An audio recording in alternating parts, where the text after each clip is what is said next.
एक हरा भरा जंगल था। इसी जंगल में नन्हा नाम का एक छोटा सा लकड़हारा अपनी माँ के साथ रहता था। नन्हा रोज सुबह उठकर अपनी माँ को सलाम करता था और लकड़ी काटने जंगल चला जाता था।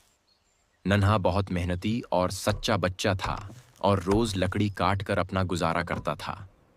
एक दिन वो कुछ देर आराम करने के लिए दरख्त के नीचे बैठ गया।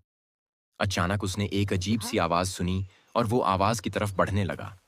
वहां उसने एक जख्मी चिड़िया देखी जो उड़ नहीं पा रही थी। निन्हे ने फौरन उसे पानी पिलाया और पते से उसका जख्म बांध दिया।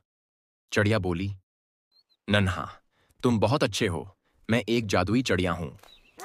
चिड़िया ने नन्हे को चंद सोने के सिक्के दिए। ये सब एक लालची आदमी देख रहा था और वो ज्यादा सोना मांगने लगा। लेकिन चिड़िया उड़ गई और जादू खत्म हो गया। नन्हा शाम को घर वापस लौट आया और अपनी माँ को सब कुछ बताया। उसके बाद नन्हा और उसकी माँ खुशी से रहने लगे। सच्चाई और मेहनत का फल हमेशा मीठा होता है।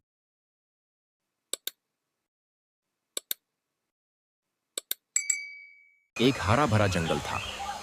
इसी जंगल में नन्हा नाम का एक छोटा सा लकड़हारा अपनी माँ के साथ रहता था।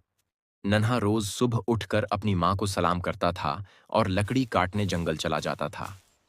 नन्हा बहुत मेहनती और सच्चा बच्चा था और रोज लकड़ी काट कर अपना गुजारा करता था।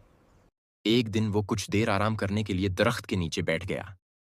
अचानक उसने एक अजीब सी आवाज सुनी और वो आवाज की तरफ बढ़ने लगा।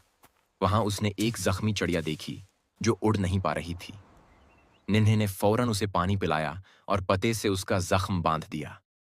चिड़िया बोली, नन्हा, तुम बहुत अच्छे हो।